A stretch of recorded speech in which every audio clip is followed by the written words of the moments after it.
Hi, everybody. Good to have you. Good to see you tonight on this. It feels almost kind of appropriate. If you're in Calgary and you've been around today, it has been a cold and rainy, just kind of a dreary day.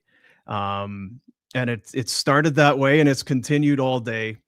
As we sit here tonight, it's been a weird day. We lost Peter Maher today. Um, and this is going to be a struggle for me to get through this because I find the older I get, the more things get my emotions going. I've always had a hard time, but this has been one of those days where there's been some blubbering for sure. But we were just, I know we got the call. Rhett actually called this morning. We do the show at about 10 o'clock, which people that watch the show know it's usually around 10:15, 10:20. Um, and he was on his way in and he gave me a call and he's like, "Hey, um, it's not it's not out there, but Peter Maher passed away," which hits you. So we kind of, and then we did the show, and not in the business of breaking news like that. Let this come out. We knew it was true, as other people were starting to text throughout the show, but we just wanted to let things kind of take its course. Um, but as I sit here now, it's still almost kind of it almost as hard to believe as it was then. Peter was 79, uh, and so many great tributes poured out today on social media. Social media, it's the best when it's not the worst, and it's the worst a lot. But when it's the best, it's great for a day like today when people can share their thoughts. And I just thought it was amazing for so many people to kind of pour their heart out about, and everyone said the same thing. All walks of life, all different people, whether they were former athletes, former, present, broadcasters, business people, what they all had the same impression and the same takeaway about this guy, which tells you you were doing something right when everybody has these same wonderful things to say about you. So, and it's weird because, and I don't know, Sportsnet 960 going off the air, just being shut right down, and some friends are out of work, and the radio rights moving around, and then Peter today. It just feels like such a tumultuous and hard and weird time around this kind of thing that we do. And it just kind of struck me this afternoon that if I were still at 960, or if 960 were still around, it would be a full day of tributes and memoriam and sadness, but doing part of our family for sure, saying goodbye to Pete. And well, if 960 is not here, doesn't mean we shouldn't be doing the right thing and celebrating the life of Peter Maher. So I don't know what this will be. We've got some people who will join us. We invite you to join us. We have, as we're live on YouTube, if you have messages or thoughts or memories, fire them in there. Jack and I are holding down the fort here tonight. We'll get some guys coming through, but would love to hear if you have some memories or thoughts about Pete. We'll share them that way. We won't get to them all, I don't think, but just a little time together as we remember the great one. So yeah, it came out this morning. This was the release that came out again via social media on Instagram and on X by the Flames, from the Maher family. And Pete was such a family man. I know we'll talk about that, but this was from the Maher family. It is with great sadness that our family announces the passing of our dad, Peter Maher. To so many people, Peter was the longtime voice of the Calgary Flames. To us, he was simply dad. He was incredibly proud of his career and the people he met along the way, but his greatest pride was always his family. We're heartbroken by his passing and grateful for the love, friendship, and support he received throughout his life. We will share more information regarding arrangements in the coming days. And it's so true. I know the thing with Pete always about the end of the season. He always hated when the Flames would lose out, whether they made the playoffs or didn't. That last game of the season, if it didn't end in a Stanley Cup, there was always disappointment from Pete. but he knew it also meant a few things. It was more time with around the house, more time at home, more time on the golf course, and more time with his grandkids. He always just talked about, his he was just such a proud dad and a proud grandpa, and he just loved that part of his life, and he gave so much of his life to that. You spend so much time on the road and so much time at the rink. Early in the morning, you're there late at night, you do it again, it's rinse and repeat, and it starts in September and it goes till spring.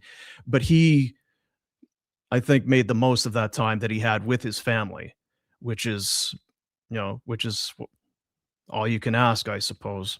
Um, he was the only play-by-play guy the Flames knew up until his retirement, and didn't, 3,100 plus games. I know he took such pride in that there would be travel snafus, there would be sickness, there would be illness, there would be days where it just couldn't, but he would always be there for puck drop.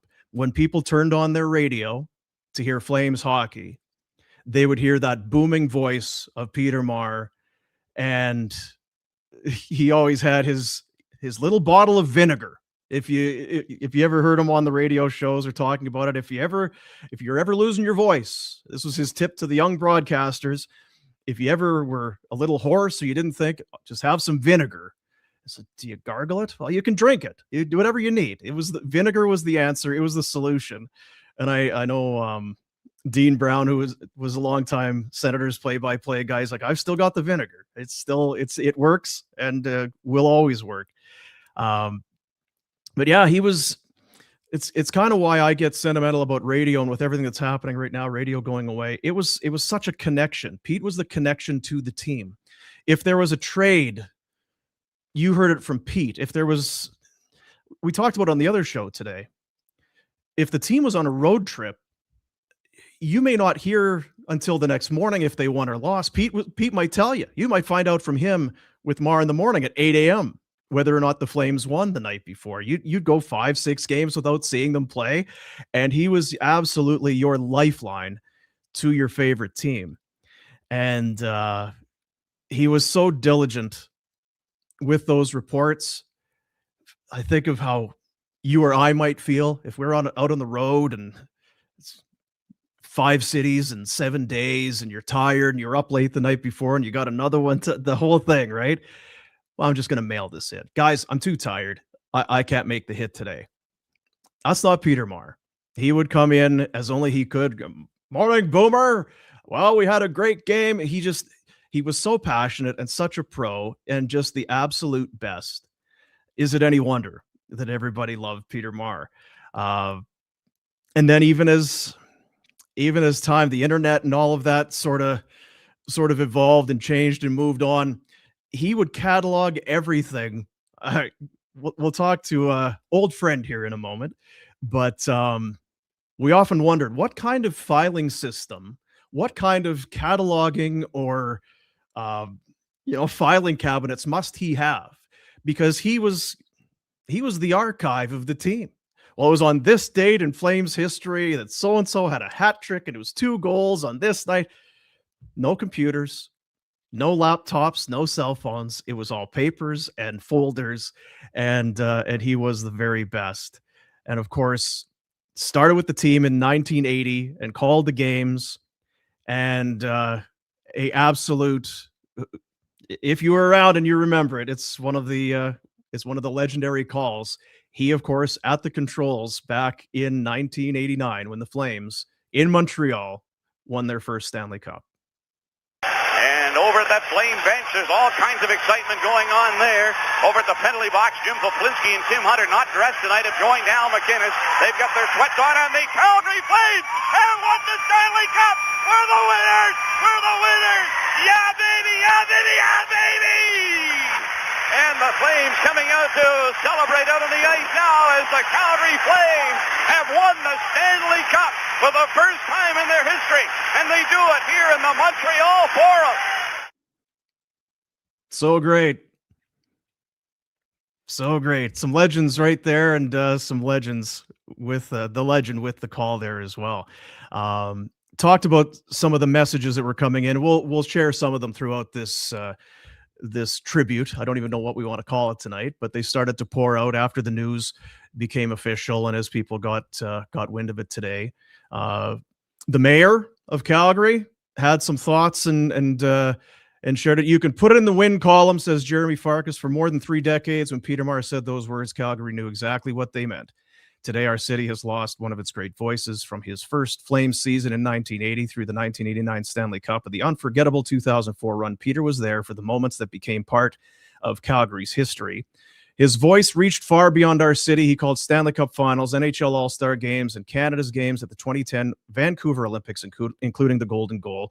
Yet Calgary was his home, and the Flames were his team. Yeah, baby, and you can put it in the win column, became part of our vocabulary because Peter became part of Calgary. He will be remembered for the excitement he brought to the game and for the sincerity, integrity, dedication, and respect he showed away from the microphone. My condolences to Peter's family, friends, colleagues, and the generations of Flames fans who grew up with his voice in their homes and lives. That from our mayor here in the city of Calgary. A Hall of Famer, also one of the greatest Flames of all time, and a Hockey Hall of Famer, Al MacInnis, also taking to Twitter/X today with his message. One of the all-time greats. I think we have it there. There it is. Very sad from Al MacInnis to hear the passing of Peter, the longtime voice of the Flames. I had the privilege of playing for the Flames, so Peter was the familiar voice throughout some very special years, including our 1989 Stanley Cup championship. With his unmistakable "yeah, baby," Peter was a true professional and a good man. His voice will forever be connected to the history of the Calgary Flames. Rest in peace, Peter. That from Al MacInnis, and reached out to a few people today just to get their thoughts. Not everybody can take time and come on a YouTube show. The general manager of the Calgary Flames, of course, Craig Conroy, he shared these thoughts.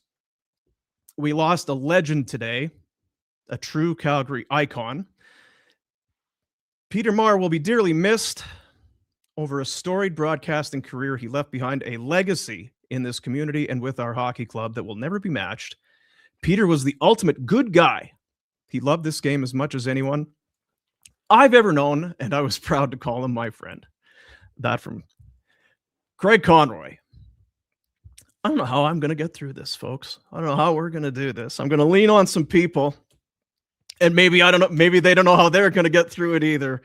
But a guy that I spent a lot of time with in the same room, and he spent many, many hours, days, years working with Peter Maher, a longtime afternoon host, play-by-play, you name it. Rob Kerr joins us here tonight as we remember the man. I don't know. Will you be any better than me? Yeah, you know what? I don't know about better, Boom. Look, it's just been an incredible day of memories, an incredible day of celebrating a great guy. I think it's what is keeping me moving forward right now. I think I shared with you, I'm flabbergasted. I was talking to him yesterday. We were making plans. I mean, life was going on, right? And then to get the news today. But I jumped on just as you were playing the '89 clip, and there's a triple yeah baby. And I love telling the story about the triple yeah baby in 04 in Game 6 of the second round series against Detroit that Marty Jelena scored in the first overtime period. Pete hated that call for the first 12 to 16 hours of it. I remember in the hot stove lounge, we played it after, and we couldn't believe it. They just beaten the Detroit Red Wings, and yeah baby, yeah baby, yeah baby. You hear Mike Rogers in there go, yeah, it was just incredible. And we're playing in the hot stove lounge, and Mike's got a big grin on his face. I'm laughing, everybody in there's laughing, and Pete's just, you can tell it's driving him nuts. So the very next day, he came to the Dome with one mission only, and that was seeking out head coach and general manager Daryl Sutter and apologizing to Daryl about the triple yeah baby. He felt like he disrespected the game. He went over the top. Right. And Daryl took great pride in telling him, "Nope, Pete, that was right. You did it. I loved it." And then you could just feel like the tension came out of it. And that was 2004. So it's pre-social media, just kind of the edge of the internet. And one of Pete's most things he's most proud of that he probably didn't share with people, but he shared with you or shared with me, was the fact that that goal was #1 on ESPN's top audio for like 8 straight weeks. Like it was still #1 well into the Stanley Cup final. Yeah. And he just loved that. And he was very protective of the "yeah baby." The put it in the win column, okay, but the "yeah baby," that had some, that only got brought out certain times, certain situations, right? That's funny. I forgot about that, but he was, he felt terrible. Because he made it about himself. It was kind of his thing. And isn't it crazy? You look around and how many broadcasters that you hear their cliches and their catchphrases over and over again, and they take great pride in it. Where it was Peter's thing, but he felt so awkward about it, and it was being celebrated. The signs were showing up they were on street corners and in store windows, and he was like, "Oh, geez, I don't know if that was the right thing to do." But good old Daryl would come through. Peter, it was great. Don't worry about it. Don't worry about it. He was amazing. He was just absolutely amazing. I don't want to make you nervous, and I don't want to make you anxious. You've done this for a while, but I want you to know that right now there's some very special people who are watching this broadcast. His son Jeff Maher just texted me. Family's watching right now, so you're doing good work.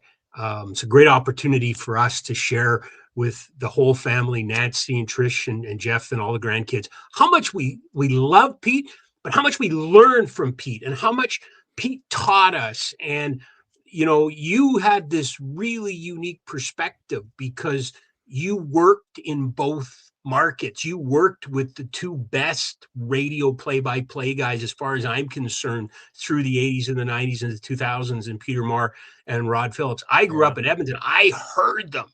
And, it was when radio meant something. It was when radio, TV was once a week. Radio was the lifeblood. And we were so blessed in this province to have these two guys. And I take such great pride in that. I take such great reverence in the fact that here in Alberta, you didn't have to be a Flames fan to respect Peter Maher. And if you don't mind, I'd love to share a story that Pete told me a couple of times. I think I let it out of the bag for the first time today, but in the 86 series, I believe it was the 86 series against Edmonton, Pete came to the Northlands Coliseum on a game day to do his regular work, which included an interview. And he was stopped by a member of the Oilers PR staff and said, "Hey, we're not talking to you." And Pete was stunned. And he said, What are you talking about? Why not? He goes, "We heard on the last broadcast that you called Wayne a whiner on the air." And you and I are laughing because we know Peter Maher, and there are a million things that would have ever come out of his mouth before that phrase was ever uttered. That's not who and what he was. But he was also a consummate professional, and he was devastated that this accusation was made. He immediately said, "Listen, we'll send audio tapes. I'll have them here today. I'll have somebody drive them up here. You can listen to it." I never said that. I would never say that. And the Oilers, and I know the Oilers, and the Oilers are a certain way, and grumble, okay, maybe. And it was really important that Peter sought out Wayne, and he said, "I really need to talk to Gretzky." "Well, you're not interviewing him." "No, I just need to talk to him." Yeah. And Peter they provided Wayne, and Peter just said, "Look, Wayne, I never said that." He goes, "No, you would never say that." He said, "When we don't play, I'm driving around my car in Edmonton. I listen to your broadcast. I think you call a real good game. I know you would never say something like that." That's the greatest player who ever played the game, showing his respect for our dear friend. And I just love that story because it's a Peter Maher story, right? Like, you and I both know, for that accusation to be made, it would hurt. It would pain, right? But to have Wayne Gretzky say, "No, when we're not playing, I listen to your games on the radio up here." And I love telling that story. Yeah. Such an ambassador of the team. Oh, right. yes. in a weird way, he never wanted to be connected. I'm not a player. I'm just but he was such the connection for so many people, the fans and the listeners. He was the direct connect. He was absolutely a part of the Flames. To this day, Yeah. this day, I can tell you about numerous coffees and conversations we've had outside in this summer in which, we're just talking and you can see somebody walk by and what was that? And then they stop and they turn around and it's everything from, man, you were the voice of my childhood to, yeah, baby. And or whatever, old, young, new. I mean, we were at a Starbucks having tea and coffee and up strolled a father with his son. And he said, could you say hi to my son? He never got a chance to hear you, but you were the best and everything like that. And because you saw it, you witnessed it. He made time for everybody, and I think that's the other part of this story that I want to make sure we tell. Boom, is how important he was to us, to people in our industry, because not everybody was giving of their time, but Peter Maher was. Peter, it didn't matter if you were the voice of Junior Double F, whatever. Mm-hmm. Peter Maher, if you were a broadcaster, Peter Maher had a moment for you. He had some advice for you.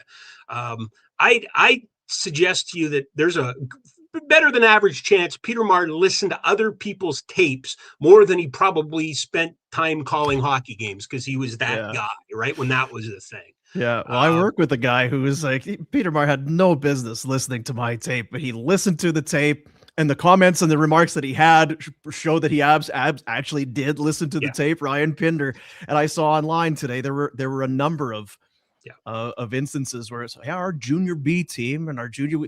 He took some time. He sat down. We had coffee, and he kind of gave us some pointers and some thoughts about things as only Peter could. The one word that I saw, and it just felt the kindness.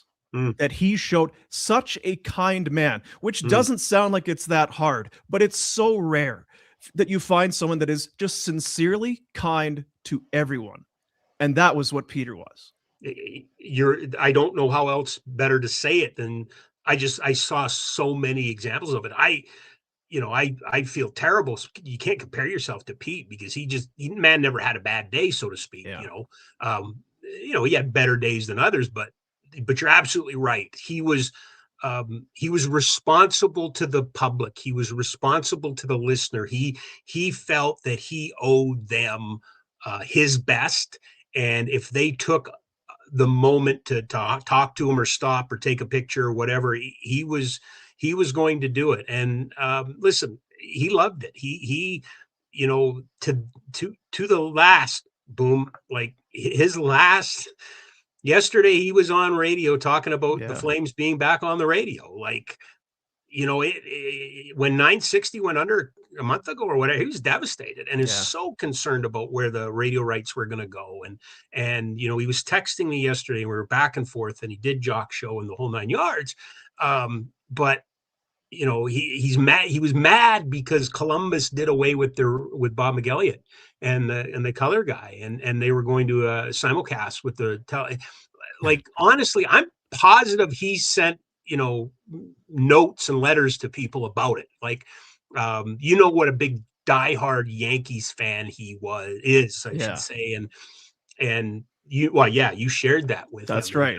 I was going to put the Yankee game on behind, but they didn't. Right. That would have been a fitting tribute, right? Get us taken down for sure. But either that or something from the East Coast. If you could have found Rod Stewart, let's play some Rod Stewart. That's right. Forever Young.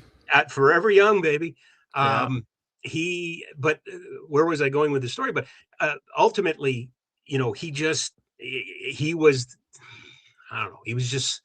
He was so proud of the responsibility, and he carried it with such great aplomb, and he just a true gentleman. And you feel a little awkward saying that, because everything coming out of our mouths is great. So here's my one little, he did look a little Columbo-ish sometimes. Is that right? He could be, on an off day, he could be a wee bit disheveled. Yeah. And with his Yankee, right, with his Yankee cap on and everything like that. But don't ever, you take your own life in peril if you didn't think he was the sharpest guy in the room or knew what was going on. And I'm sure this is going to come up, but could get a hold of anybody. Like what he was, towards the end of my career, he was hockey royalty. Like if Peter Maher called, they answered, right? Daryl Sutter, he was he was so funny because he wanted to call Brad Treliving in Toronto and ask him something. And he called me, he said, "Do you think Brad Treliving will remember me?" And I'm like, "Yeah, Pete, I think you're okay. Like, go ahead." But oh my God. It's funny because he would come to the rink in the morning. Yeah. And depending on whether it was a practice day or a game day, that would be probably, if it was a practice day, he'd have the Yankee hat and maybe, not quite as, and that he'd have like the smallest Tim Hortons coffee. I didn't know they would sell them that small. Yeah. Were they out of the big ones, Pete? Like you could, right. they'll allow you the kid's hot chocolate cup, and that's them like a Dixie cup. Yeah. And without fail, we'd be wrapping up in the Flames room, or we'd be out there somewhere. It's like, oh, there's Pete's coffee cup. So you'd grab it and throw it in the trash because he'd get talking to somebody and set it down, and then okay, doing the interview. Okay, see you later. And Pete's coffee cups were all over the lower bowels of the Saddle Dome. It's so great. Well, I think it was you. Speaking of coffee, if I remember correctly, I saw our dear friend Ron Tarrant, who was a producer for us, paid tribute to Peter, and he showed an award that he won for a commercial that he did, and Peter was the voice talent for it. Sure. That certainly wasn't the Joe to go. That's right. Right. And you would do that.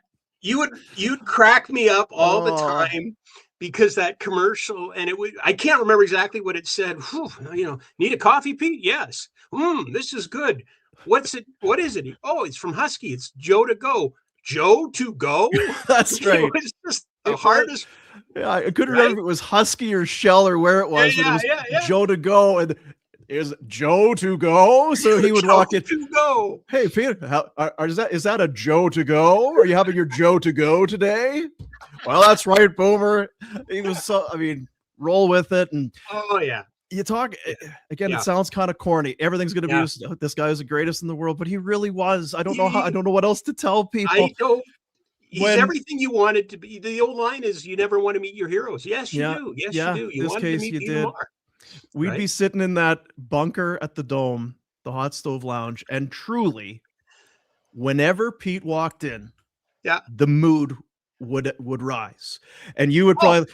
There's the Hall of Famer. There he is.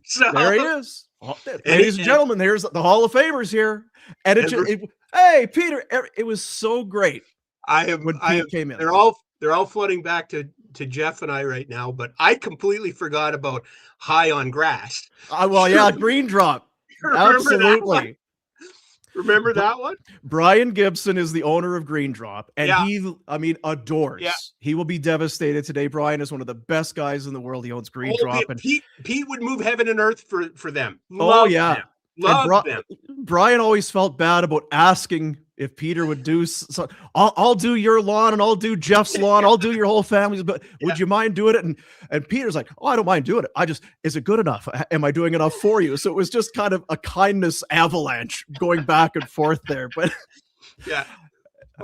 hey, Harvey, get off my lawn. The ads are just so legendary. I'm high on grass. But he could get away with it, right? Because it was your best friend, it was your dad, it was your granddad, it was your best uncle or whatever. He could get away with it. And I'm remiss if I didn't mention another one. Jeff just texted me with your predecessor in the mornings, Bonesaw. Yes. Like when he did that, when Mike Richards did the Bonesaw trilogy, or not trilogy, but saga, and had Pete is this grumpy old detective, evil killer. There's just like, and then you see him and you go Bone, and it just makes you laugh, right? It just, oh my God, he was so funny. He just was so much fun, and never took himself seriously. No, never ever took himself seriously, right? No. The other, we learned so much from him, and some would be if you asked he would be happy to take time and tell you. But again, and you would have seen it even more so that because you would have seen him in the hot stove, but you were in the press box beside him through all those games. Yeah. And just, you talk about being under the learning tree to watch the way he would prepare and how he would conduct his business. No one was more prepared Oh than my God, he was. no. And I know there was any number of times, and it was, well, you know, it's as Peter would say, if you use 30% of your prep or whatever it was, And if you use 10% of your prep, 10%, that you know was you're the rule. well prepped. 10%. If you use 10%, then you prepared properly for this broadcast. Yeah. And he was the living embodiment of that. Yeah. I also heard you coming on like, you know, this is the last year of the Dome, and it was breaking my heart that there wasn't going to be a this date in Flames history, right? Like it just felt like the right year for that to come back or to come back. That would be the guy. Yeah. And you're right. He could, he had it written, but he could have flipped it off the top of his head. I mean, the last Flames conversation we had was he walked me through the entire Doug Gilmour trade from start to finish, the whole 9 yards, all of the underbelly of it, all of it. Like he was just so sharp. And you're right, Boom. Like you'd sit up in that press box and you would marvel. Now, the odd time he would stand up too close to the beam and nearly knock himself out. Do you remember a certain broadcast in Minnesota? We talked about it today. Oh, did you talk about it? Okay. Yeah. Okay. It was so funny. And again, it's one of those things. There would be a lot of broadcasters or people. You wouldn't be able to play it and laugh because they would get offended by it. It's why are you guys still doing this? It was a game at the Xcel Energy Center in Minnesota, and he and Mike Rogers are doing the game. And oddly enough, Craig Conroy, still a player, I guess at the time, or maybe he was scouting. Anyway, he was in the adjacent booth, right? Yeah, right beside their broadcast booth. Yeah, he was. So Pete is doing the call. He stands up to kind of take a look at something. And then as he goes to sit down, the chair that he was using with casters wheels on it has slid back on him. Yeah. So when he goes to sit back down, the chair is no longer there to hold him up. So he goes crashing to the floor, and the audio sounds exactly how you would think. He's the pro that he is. So the face off deep to the right side of Backstrom,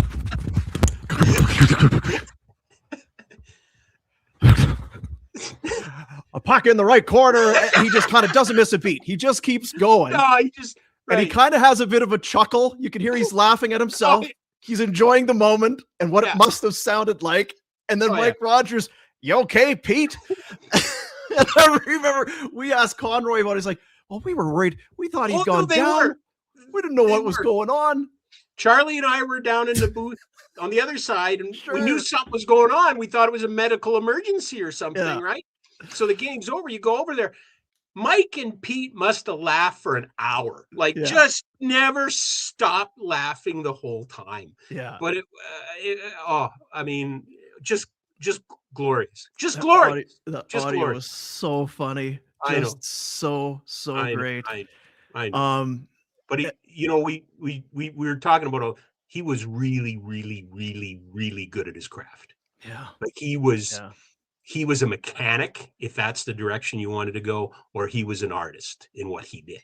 But there's no, and it's not a knock against us, the younger guy, whatever. It's just he grew up in that golden era, and you know, to that end, Boom, he was adamant that there was a proper way to do it, and he was going to do it that way. But boy, he was good at what he did. Well, there was that cadence and rhythm that he would have as the play-by, because he's the conductor of the orchestra. The game, right? It's happening down there, but when they would score, the hand would go up, right? It's just kind of I got this. Yeah. Mike or whoever the color guy, we're gonna let this thing breathe. Yeah. And he would know exactly when the right thing was. The Flames scored. However he would do it as only he could. And then when the arm came down, that was. Now whoever else can join the party and have their thoughts. Absolutely. And you know, the other thing that I want to recognize Pete for, that I think he might not get the due that he's deserved on it, and you know this really well too, that sweet spot of, you know, Calgary finally getting a sports talk station and social media and everything blowing up. That 8 o'clock morning hit, that 5 o'clock evening hit, that NHL Insider segment was must listen to. It was the Yeah. most listened to thing on radio in Calgary, bar none. Don't pass go. It was. And for a number of years, or 4, 5, 7 years, whatever it was, you had to listen to it because he told you what was going on with Flames, and then he told you a bunch of stuff around the league that you didn't know and you weren't going to read about till the next day.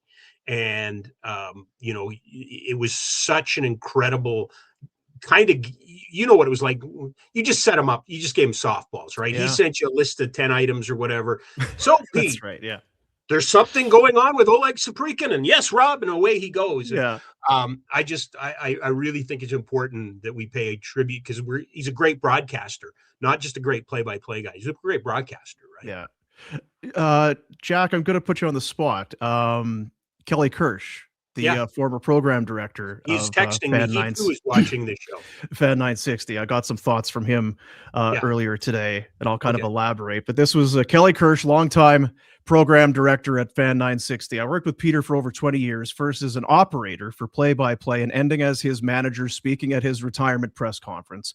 Truly the nicest, most kind, considerate professional broadcaster I ever worked with. Always prepared, always brought energy and passion to the broadcasts. Maher in the Morning was one of the most listened to segments on 960 ever.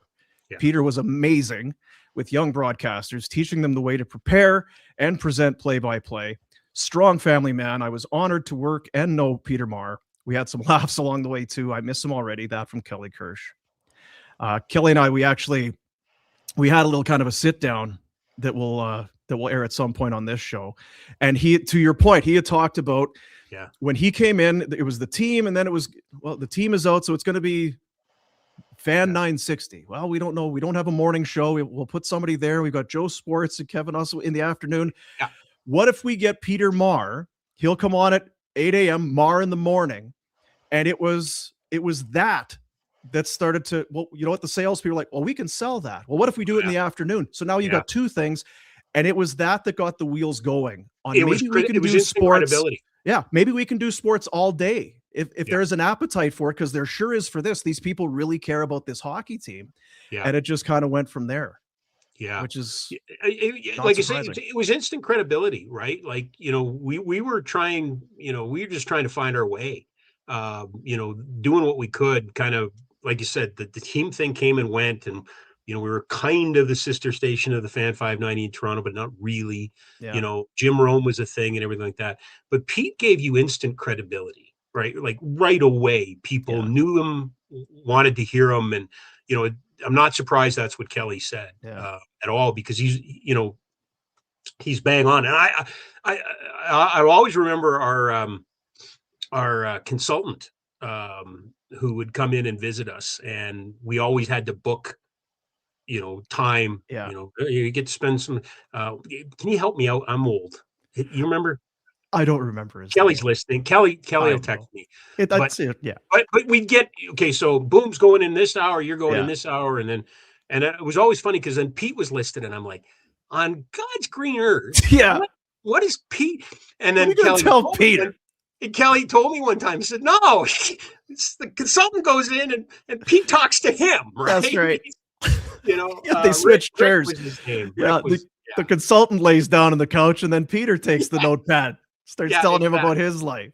Exactly. Yeah. And it was, the one innovation that I think that, you and I brought was the Rick Scott. Thank you. Thank you, Joe. Rick Scott was great. I loved Rick, but it was always weird that he was ripping us. And then, Pete came in and set him straight. Yeah. But the one thing that I think all of us at that era would talk about is the Hot Stove Lounge, right? And how the Hot Stove Lounge became this thing. And it was, you and I would just sit there, and the people that would we would get guests because Pete was there. Yeah. Right? They couldn't have cared less if you and I were in existed, but they'd come to see Pete. They'd come, I remember that the first time Sidney Crosby ever came to Calgary, we had one of the rare times we ever closed the door of the Hot Stove Lounge, because Peter was getting a one-on-one with Sidney Crosby. Well, how did you guys from the East Coast, Rob? All right. It was the first time I was telling the guys on the show, it was the first time he ever came through. The Penguins had one PR person. Sidney had his own. just because the attention around him was so huge. Yeah. And he kind of he talked in the room took a few questions in the room. And then when he was done, where the hot stove lounge was and the visitors dressing room was right around the corner. Yeah. And it was just accepted. Sydney knew, the PR guy knew, Peter knew, Peter's going to talk to him one-on-one. Okay. Yeah. And everyone was okay with it because it was Peter. That's exactly it. And, if it was Rob Kerr asking for that interview, we'd still be waiting. Yeah. That wasn't the only time. There was a lot of that. And, Al MacInnis, you read the tweet from Al MacInnis, but those guys, the Joe Nieuwendyks, the Gary Roberts, the Joey Mullins, the guys that worked, came up as Flames, but then ended up working in the league, they always sought him out too, right? Yeah, and he'd always get those exclusive, one-on-ones for the pregame or the show or whatever. And he brought so much cachet to what we did, right? He just, it was amazing. Like you say, credibility. Well, if Peter's there, then it's a real thing. It's worth my time if it's worth Peter's time. And that was the neat thing, like you say.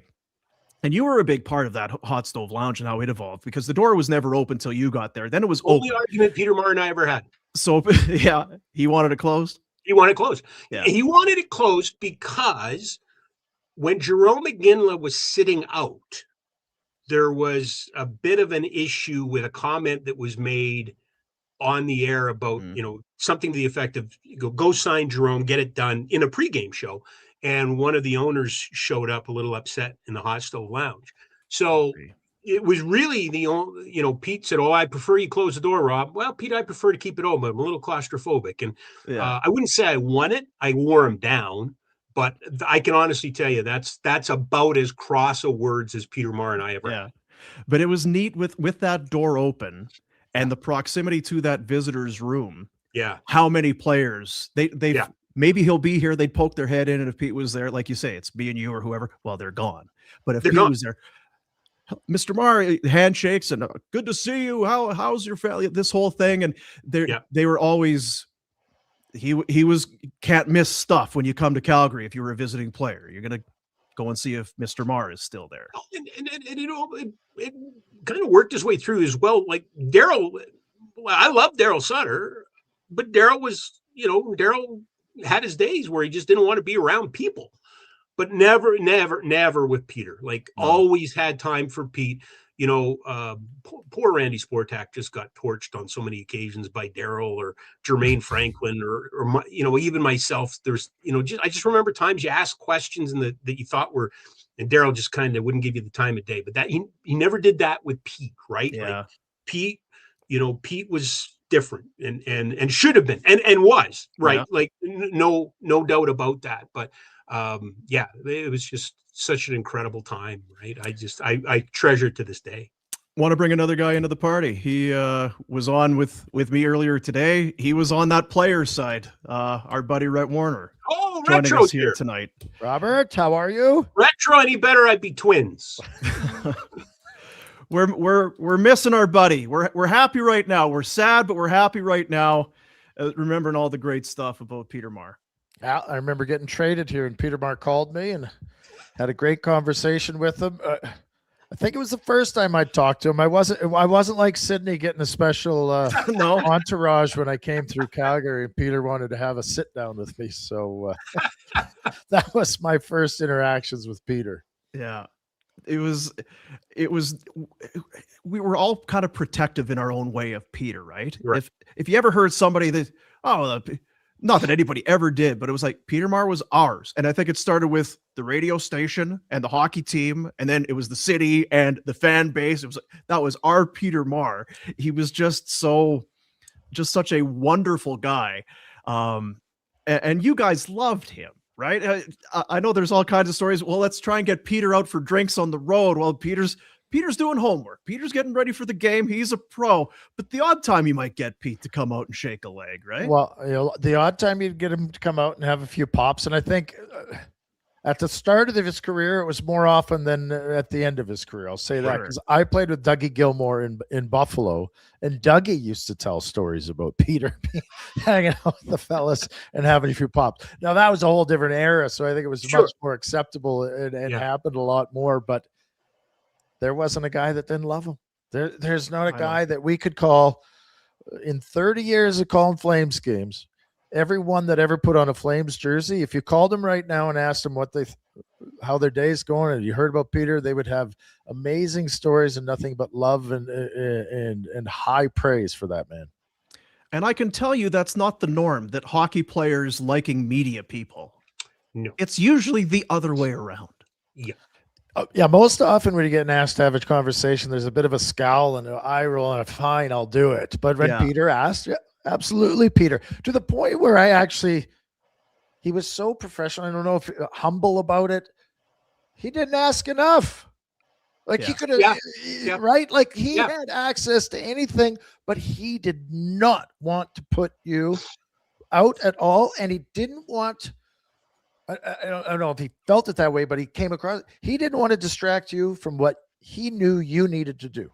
And he wanted to be there to support you. He wanted to be able to do his job, but he certainly didn't want to be a distraction for you at all. And he wasn't. And Yeah. everyone loved talking to him because he did it with such class, with such respect, with an understanding of what guys were going through. And he always he didn't paint a pretty picture. He just told the right story truthfully and honestly. And I was listening to you guys as I drove home. I was just at the rink with one of my kids, and I was thinking to myself, boy, it sure makes me feel a little crappy about myself. I run my mouth and I talk smack and I'm bad mouthing people. And I'm like, oh, yeah, why did I say that? Like, I don't think Pete went home as many days as I have going, oh, I should just shut up. Yeah. Yeah. Well, we were laughing earlier. He'd feel bad about things he should never feel bad about, but he was just such a consummate pro. And Rob, I was saying on the other show just how much the National Hockey League meant to him.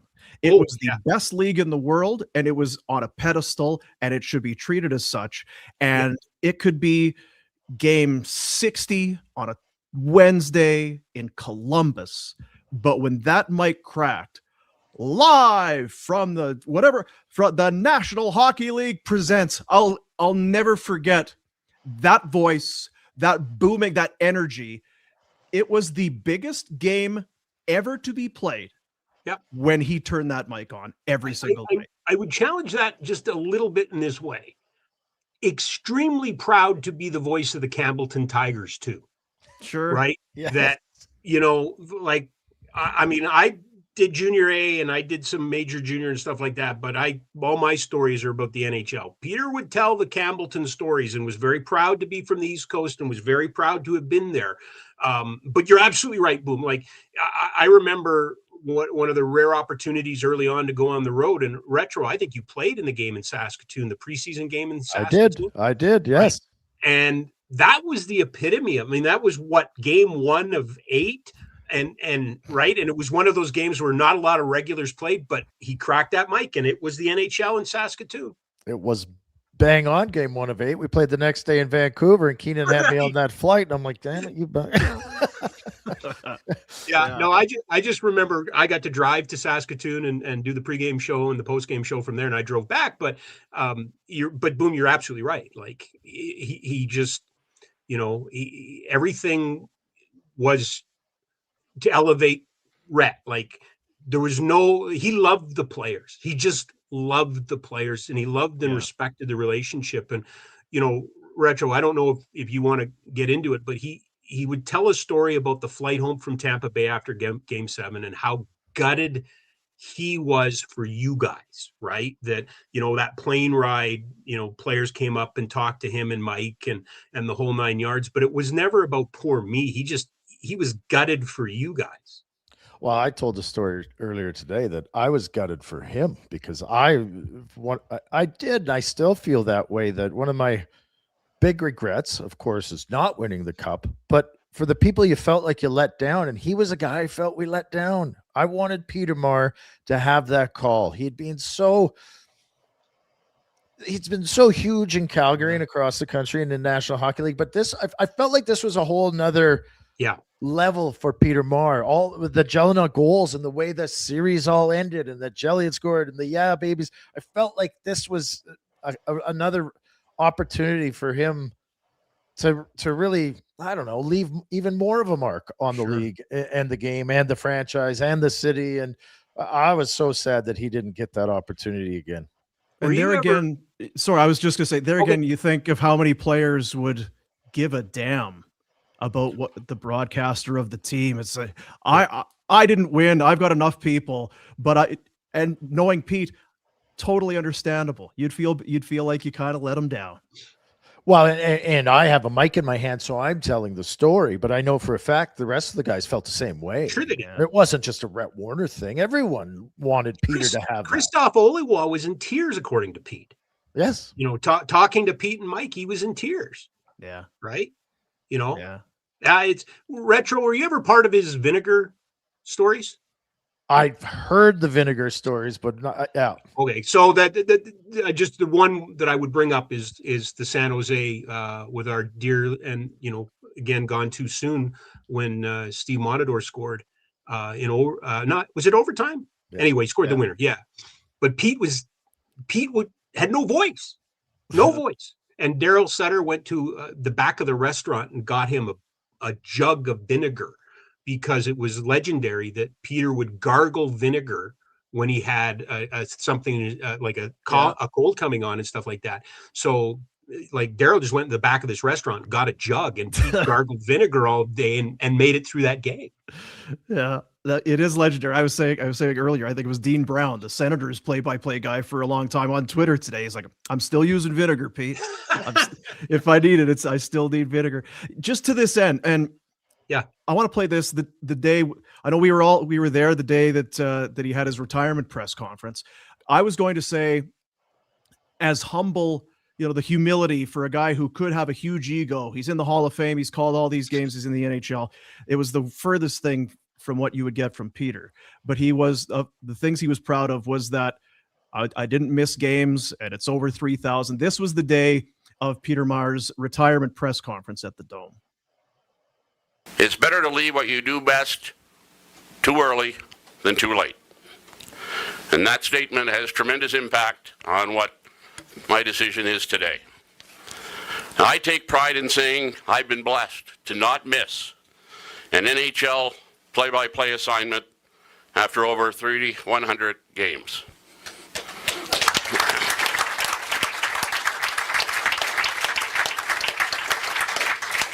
For that, I'm forever grateful, and a big thanks to the trainers, doctors that got me through some tough sick moments. And that brings me to now and my decision to step away as voice of the Flames. Whoever is selected to take that broadcast seat, I offer nothing but the very best with this message. This is the NHL, the National Hockey League. Treat every game, every broadcast with respect and reverence. Remember, it's an honor to be a broadcaster in the greatest league in the world. There was some talk about having a farewell game. That would put the focus on me. The game isn't about me. I'm the messenger. I'm telling all the audience, the listeners, about our team. In this case, the Calgary Flames. And the Flames take the puck. Glenn Cross passing into the middle of Iginla. Iginla on right wing now into the Minnesota zone. Iginla goes to the corner. Pass it. Freddie scores! Jerome Iginla has scored goal over 500. Yeah, baby!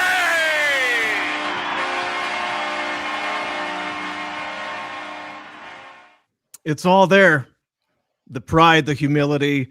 You can see the look on his face as they're playing his goal call. He's he's a little sheepish about doing the yeah baby, but it's the National Hockey League.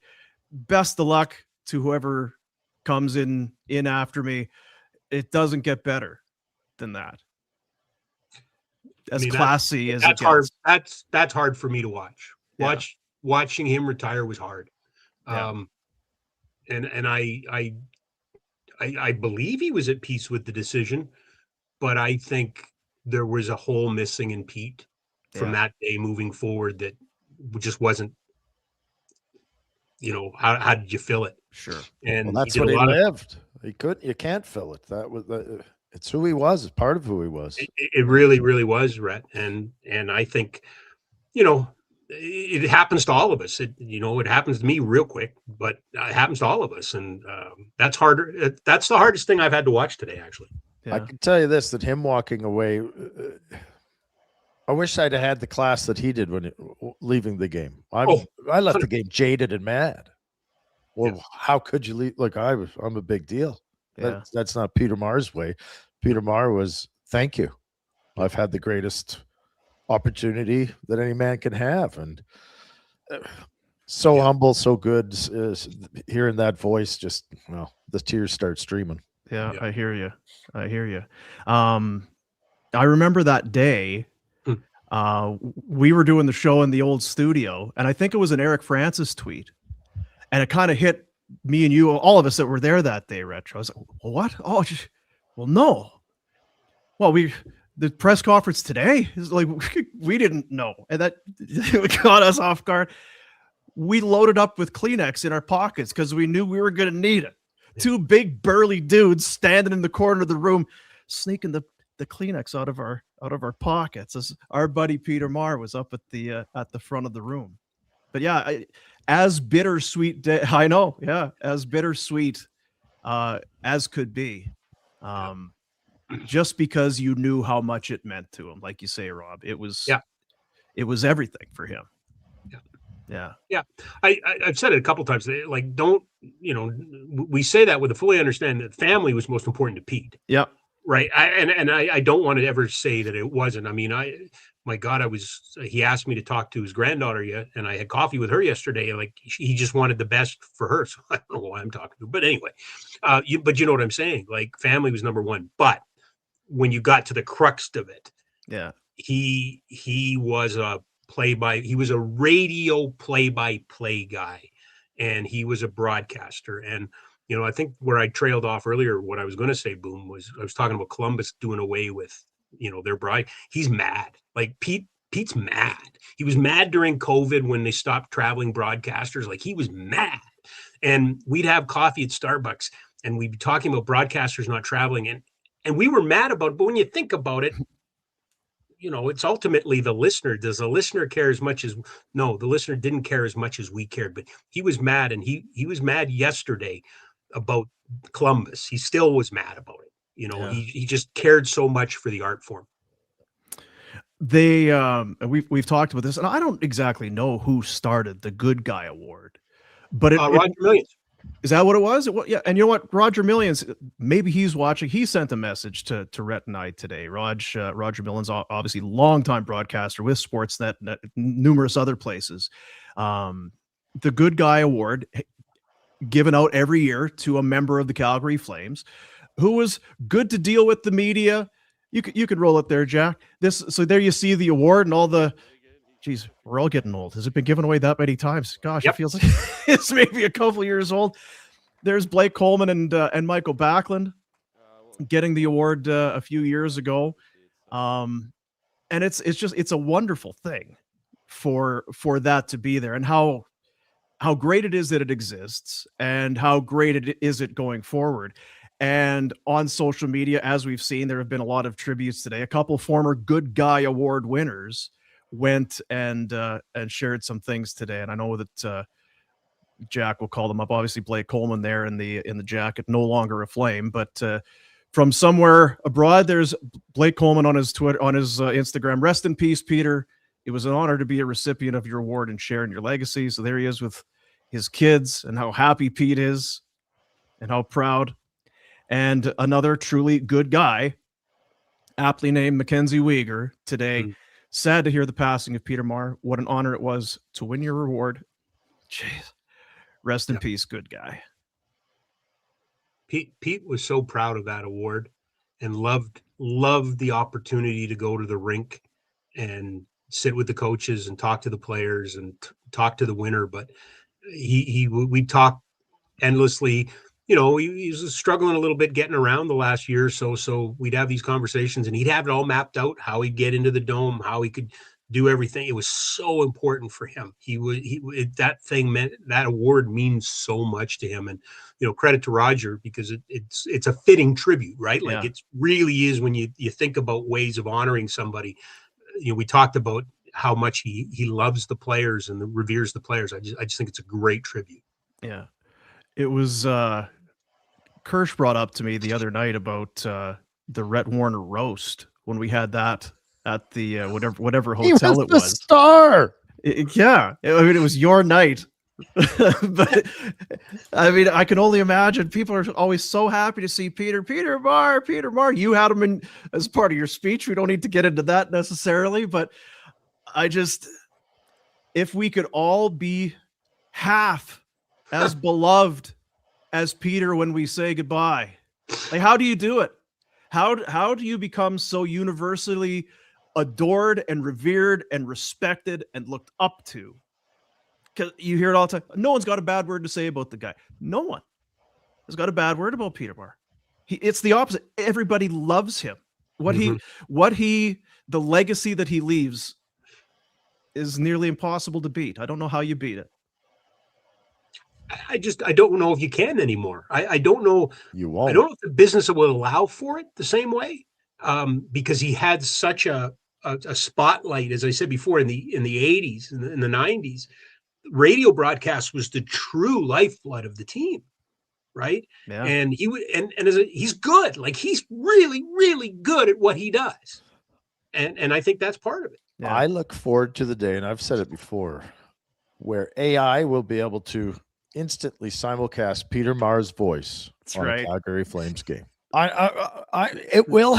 No, the technology will come. I'm right there with you, Red. It's closer than you think. Yeah, it's and closer than you think. And when it's not a disrespect to anyone else calling the game. When that happens, Peter Maher's voice will be the voice I'm listening to when the Flames play.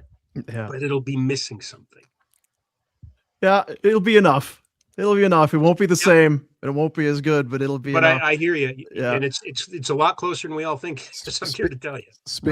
Speaking of family, it was my bachelor party, and Jeff Maher, who's been around the game and still around the game, and we're sending our love to the family. I believe they're actually listening and watching. They are. Yeah. So sending our love to you guys. We're at my bachelor party, and Peter and Jeff were standing next to each other, and I was like, wait.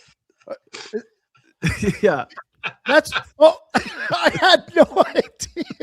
Knew them both so well for years, and it took me 18 beer and a bachelor party to put together. They had to stand next to each other. Oh, I get it now. I get it. Yeah, weird. Small world. Rob had mentioned something earlier, and Peter would reach out because Rob would have Maher to kick off the Flames at 5. And we would have Maher in the morning, and he would send. I said earlier, if it was anybody else, you get up, guys. I'm hungover. I can't do it today. Or late getting in. He never missed one. The energy level was through the roof, and he would send a list of topics for us, Retro, and here's 5 or 6 things. We'd get too deep, maybe. Like we'd get to the second thing. On the rare occasion, you'd get the third out of the 5 or 6. You felt bad that he was doing all this homework. It's like, Pete, honestly, you don't need to do all this prep for this hit. We're just going to bullshit for a while. We'll talk about the game, but we're just happy to have you on. And he'd have all these things to talk about, and we'd never get to them. Yeah, and you got a bit of an indication of what the night was before by the spelling. Yeah, when it came in, there were a few times where Jerome's name was misspelt, or Iginlo started with a K. But right. That was acceptable too, because he still made the hit. Rhett, you can speak to it. I was on charter. There's times that plane didn't land till 4:30 or whatever. 5:30 by the time he gets home, and 2.5 hours later, he's doing the hit. I don't know how you teach or learn to be that professional. I mean it. Like, I played in the NHL, and I was half-assing it half the time. I mean, this guy is dialed in all the time. Lack of sleep, no hours, working his tail off constantly, never missing a game, and always with the best attitude about it. Yeah. What was it like for you? walk us through, because I was trying to. It happened quickly this morning, and we kind of did our little thing at the end of our show. And I was trying to remember, because he didn't miss a game, but Right. there was the Hall of Fame. He was going to go to the Hall of Fame, but there was a game, and then the night of the ceremony, you kind of took over for a little bit. How did that all play out? So he found out he was going into the Hall of Fame in June, and Kelly, we knew we were going to go to Toronto, right? We were going to be there. Harley Hotchkiss was going to be, there's just no way we were going to miss this. So, Pete, Pete, I'm going to be in Toronto. And he goes, okay, but are you going to be back for the game? And I said, well, yeah, I'll get a flight and everything. He goes, okay. And then, I don't know, it might have been, Kelly probably remembers more than I do, but it couldn't have been much more than a month before. He said, so you'll take care of the start of the game? And I didn't dawn on me. And then he said, no, I'm going to be on the ice. Can you do the first part of the game? And I was like, yeah. I mean, my God, talk about getting up at 4:30 in the morning. So I took the 6 a.m. flight from Toronto to Calgary to be in time. So I think got back from the Hall of Fame and just stayed up and flew in. Couldn't believe it. Still couldn't believe it. Got up there. He was down. He was not there. He left. He was downstairs, and Mike and I started in on the game, and it was Calgary and St. Louis. And 2 minutes in, Damon Linecow scored, so I got to call a goal, which was incredible. But probably the most important part was then I believe Darren McCarty fought Myers, and so I got to call a fight. Yeah. And it couldn't have been more than 6 minutes in total, but it felt like a lifetime. And for me, if I never got another opportunity after that, I was a blessed man. And what I wrote about a bit today was that Pete got up there, but he didn't come over and hover right away. He saw that I was into it and it was working, and he gave me a little bit more time than I probably deserved. Yeah. And then we threw it to a commercial, and he came back and he thanked me, and I just went back to doing what I was doing. But I get chills. The hair on the back of my head just stands up because, Mike was making fun. Well, maybe you get to call a goal, and everybody's no, maybe you'll get to call a fight. And probably the coolest part was Darren McCarty. The next day at practice, he came over to me, said, "Hey, I heard you got to call the fight." I'm like, "What? How do you know?" He goes, "Yeah, I was in the press box. I was looking up trying to find you." He said, I heard you got to call the fight." So yeah, it was a really special moment. And then you started calling fights. I started calling fights, which is kind of the craziest thing when you think about where we're at with the game today and everything like that. And that got a little too much. I made it too much, but you think about that for a second. Here's this he was already in the Hall of Fame. Yeah. And he goes, well, you know what? The goofy kid down at the end really likes to call fights. Screw it. Let him call the fights at home. And it just became a thing. And as I say, I think he was too good to me. He was too good to me. But I just remember the highlight of my career was doing a fight in the preseason. And, it's the old adage, like you never lose on your home radio station. You just don't, right? And I can't remember who it was, but I go so far over the top. Ray Ferraro is doing highlights on TSN with whoever on Let's Talk Hockey 2 or whatever, and they're showing this thing, and Ferraro's carving me, just like, who is this guy? The whole night. He really didn't understand the subtleties of a Rob Kerr fight call.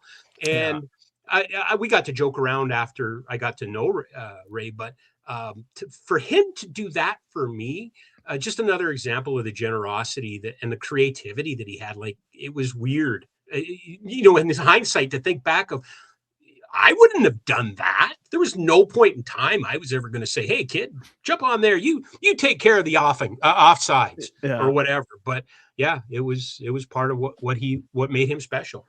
Retro, do you remember? And we don't have it, and we don't need to find it. But there is the goal, and we've played it a few times over the years. On Retro's overtime winner. Well, it's the goal where Peter calls it, scores. Rhett Warner, like, Pete is stunned. He's like, what the hell is Rhett Warner doing there? And how is he scoring this goal? Yeah. It was against Nashville. It was the Nashville. Yes, it was. goal. It was a very special goal because Tony Amonte was beaking Jimmy Playfair for putting me on the ice, and obviously Peter was just as confused as to why I was out there. I was also a little, really? You sure? Offensive zone, game in the line. Rhett Warner. Out of the net. What am I doing? Oh, terrible. Peter was amazing at calling stuff and making it look good. I got friends that still make fun of. There was a game in Minnesota where I got the puck and no one came at me, so I had to skate with it rather than just get rid of it like I normally do. And they die because they always say, Rhett Warner streaking through the middle of the, and they're like, streaking? What? Yeah. A Real blur wordsmith. there. Yeah. I remember the post game when Retro scored. And we played, the goal of the highlight of the night or whatever. And we picked that obviously as the highlight of the night. But Rich Preston, was in to do the coach's interview.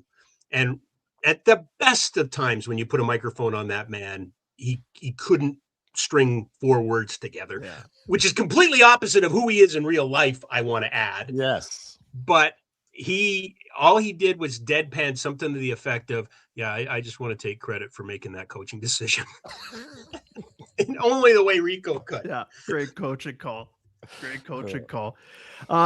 If anybody ever has to go here, you guys just you can say goodbye. Well, I'm worried about wearing out my welcome. So you tell me when you want to. No, leave. I wanted to do this. You had mentioned earlier about Peter wondering if Brad Treliving, do you think would Brad take a call or would Brad have my number? Yeah. I reached out to Brad today.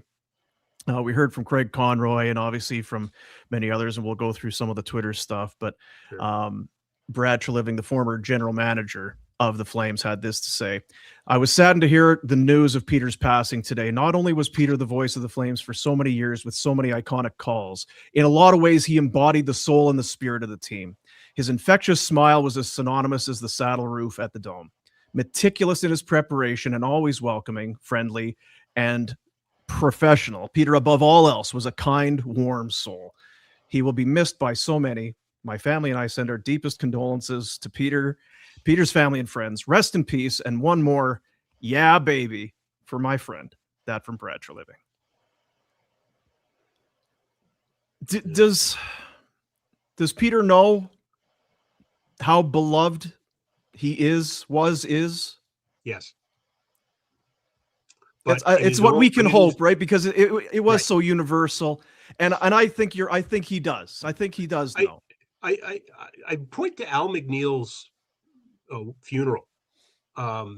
Pete, needed a little help, so I took him over, and we kind of sat at the back, and then kind of sat. He couldn't stand, so we were sitting on a kind of a bench, and all of the former Flames, the alumni were there, the current players, and they all came up and they all had the moment with Pete. It was very loud in there, but they all shook his hand and everything like that. The same thing when Bearcats' celebration of life, that he doesn't want this. He'd be embarrassed by this, right? This is not Peter Maher. But we need to do this. We have to do this. And there will be a celebration of life for him. We have to do this. Pete was a craftsman. He went to work. He did his work. He was proud of his work. But I'm quite confident that he knows where he fits, not in an egotistical way or anything like that. Having said that, the picture that the Flames gave him when he went into the Hall of Fame is the size of somebody's house wall in their house. Like, it's huge. Like, it's incredible. So if he looked at that, he should be reminded every day of how much he was loved. But I truly believe he knows he was loved. Yeah, he was so great. One of the things that I thought about today, we must have been doing the show or whatever, and I was telling Kirsch when I was talking to him, just you moved to Calgary in 2007, and I had a little kid, and then now you got 2, and now you got 3, and the oldest is doing this and all that, and just how time passes.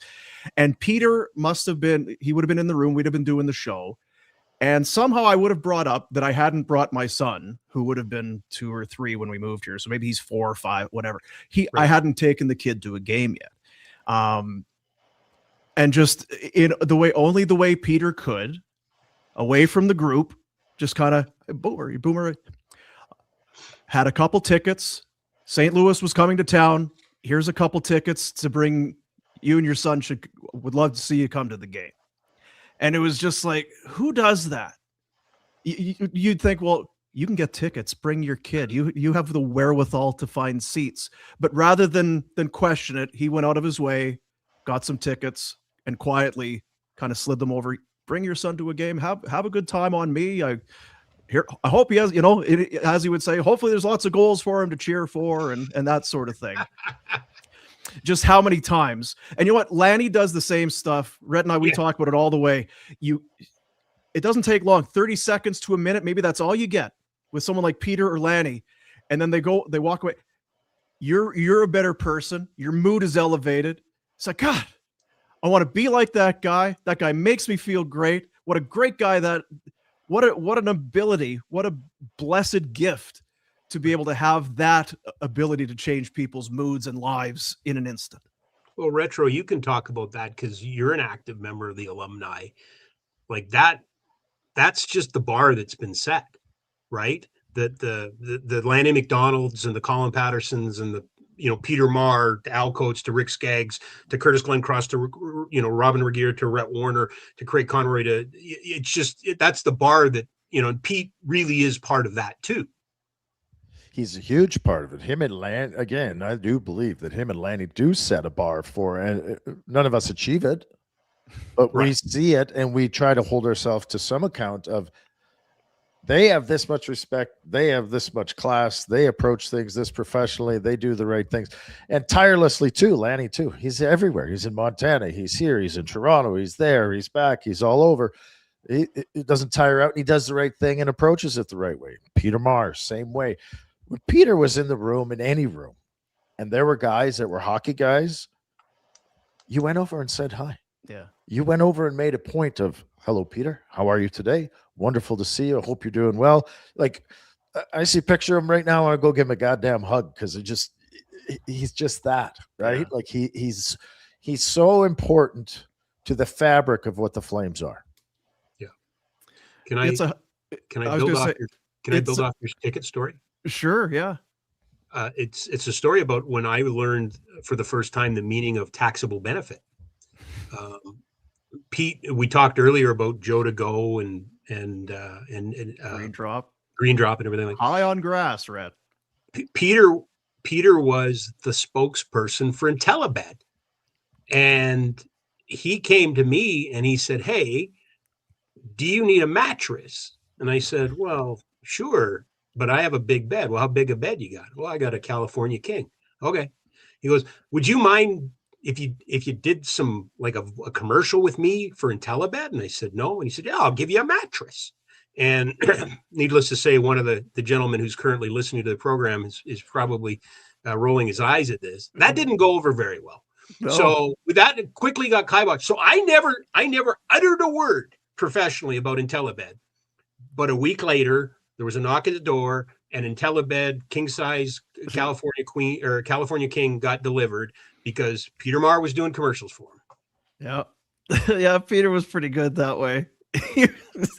We talked about the Frank Sissons drop-ins all the time. Yeah. Not a sponsor on the radio station, but somehow the Frank Sissons Silver Dollar Casino got a lot of love on. We did shows there during the lockout. Yeah. We did shows there during the lockout. But you're right. Oh no, there was a cadre of the who's who of Calgary that absolutely got name checked. Well, right? Wasn't it? I think the best one was because I remember when it was Jason Aldean. Frank tells me he's a honky tonker. This Jason Aldean, he's a honky tonker.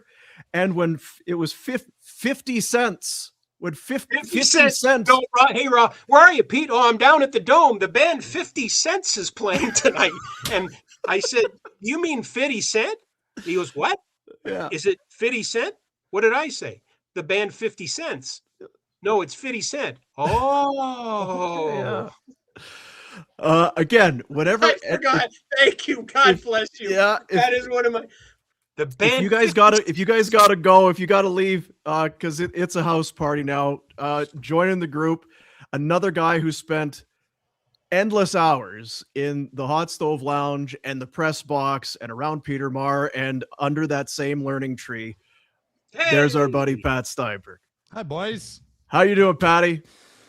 Oh, I'm all right. It's been a weird day. It's been a rough one. It has been. I was just listening to you guys for the last 5 minutes or so, and I remember the IntelliBed story, and I as soon as you said Joe to go, I heard it in my head, and it's just it's crazy. I hope he doesn't mind me saying, but I was talking to Connie on the phone this morning, and we were just talking about whatever, and he goes, oh, like he had got a text. I don't know. I think it was probably someone at the Flames just texted him and said, oh, and he goes, Peter Maher died. And like, it was, yeah.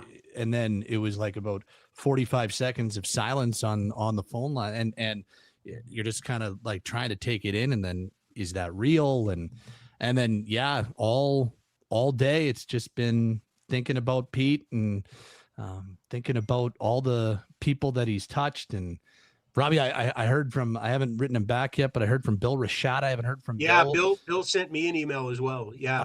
I just saw his text, and Timmy Khalil and I have been talking, and just anybody who's worked with Pete. And Rhett, you said that like he's up there. I texted Patter, and Colin Patterson was just like, he's part of the fabric from that 89 team. And man, I don't know. One of the first things that I ever learned about this industry, it was like maybe a year into me working, and something had happened, and Rob came in to our old dungeon in the old dungeon studio in the 32nd Avenue location, and he just basically said, like, stop complaining, and you see this. This is professionalism. This is Peter Maher.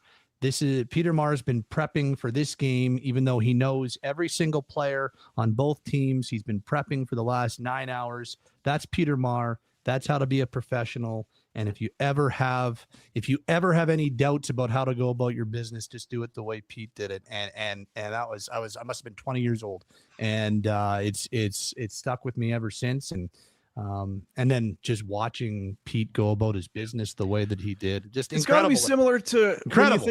Like when you think about athletes, like most recently we talked about Rod Brind'Amour. If you're on the Hurricanes and you see how hard Rod Brind'Amour works in the time, are you not going to lift your game? Are you not going to elevate your work ethic to meet that guy?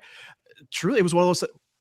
Am I not going to put in? That's Peter Maher. He does not need to do it. He's in the Hall of Fame, but he still does all of the steps and everything to be at that level. Well, I'm going to keep prepping. There's just more prep to do. There's more work to be done as we get ready for this game tonight. 10%. 10%.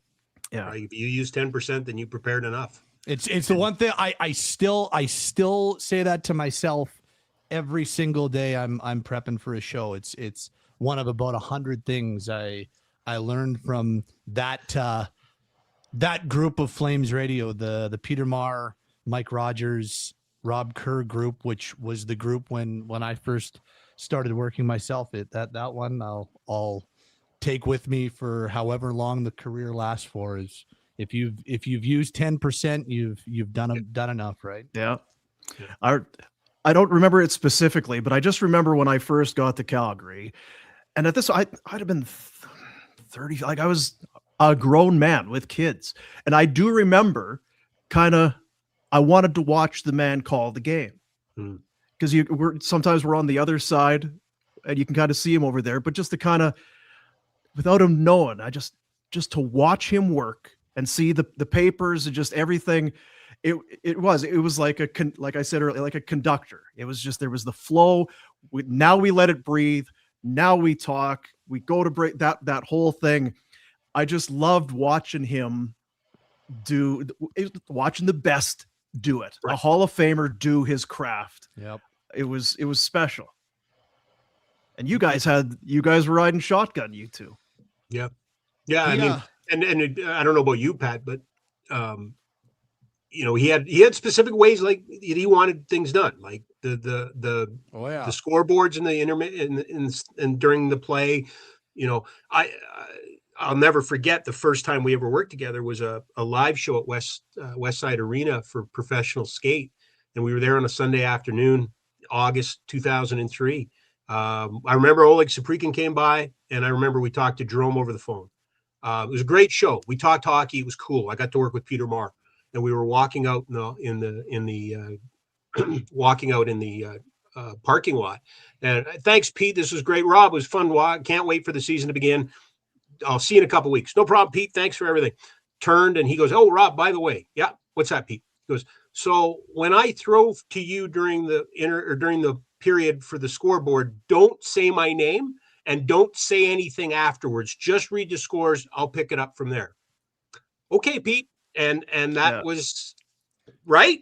Pat, I bet you had the same experiences, right? And he was one of there's a few people that you work with because you knew you were working with one of the greats. Like he was either in the Hall of Fame or you knew he was going to be in the Hall of Fame. And I remember two instances vividly when I had the privilege working with him. One time he said, and when he gave you a tip, like sometimes people give you tips and you're like, okay, yeah, whatever. Okay, sure. Yeah. But when Peter Maher gave you a tip, you're like, and again, there are two that I think about every day. One was like essentially shut the hell up when your guest is talking because he said it much nicer, but it was, I have this thing where like, you'll be talking like, yeah. And I'll throw in a yeah or a and it'll be like, Pat, that's distracting. It was basically, Pat, shut up. It's distracting. Yeah. And you're like, okay. And I think about that all the time.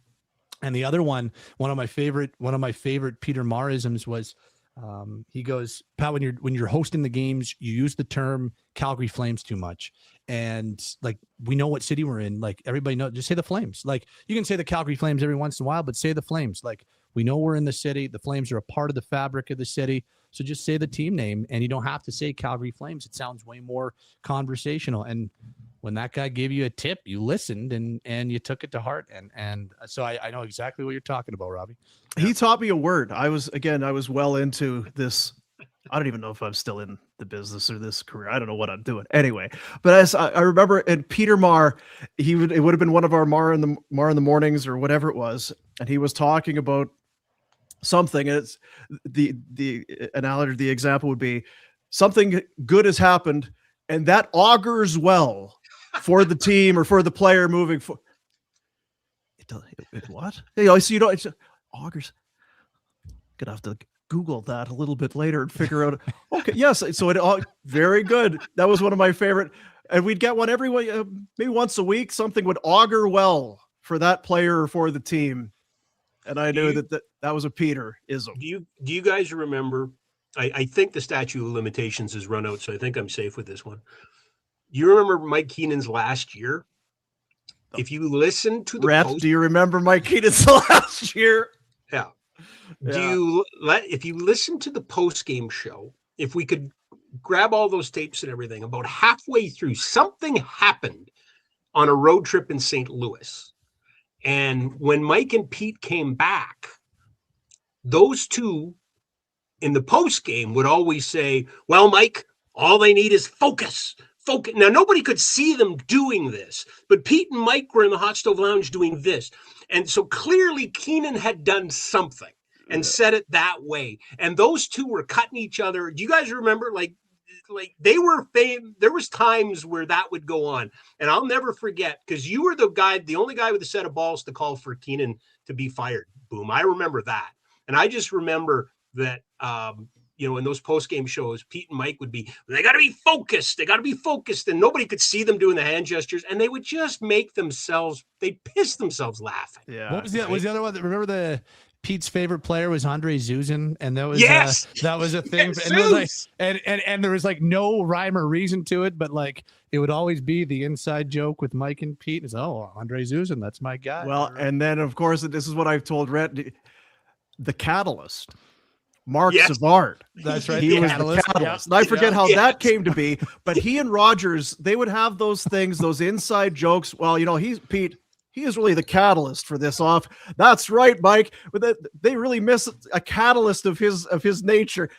Just tremendous. I thought of Mike Rogers a lot today because those two guys. I'm being told it was Mark Savard. That's what I'm being told by. Yeah, the catalyst was Mark Savard. Longtime listeners that's listening tonight. Yeah. Absolutely. Yeah, I think about Susan one. Thank you. I forgot. And was it you or was it Mike that brought up the Porsche jacket that he wore? Do you remember that? Yeah. Susan did interviews in the dressing room wearing a Porsche jacket. The only player that I ever remember doing anything remotely close to that. Was he the one that stole all the soaps, Rhett? No, that was Hammerlick. But I was thinking if Zuzin was wearing a Porsche jacket, I was on that team. I'm shocked I wasn't riding his ass.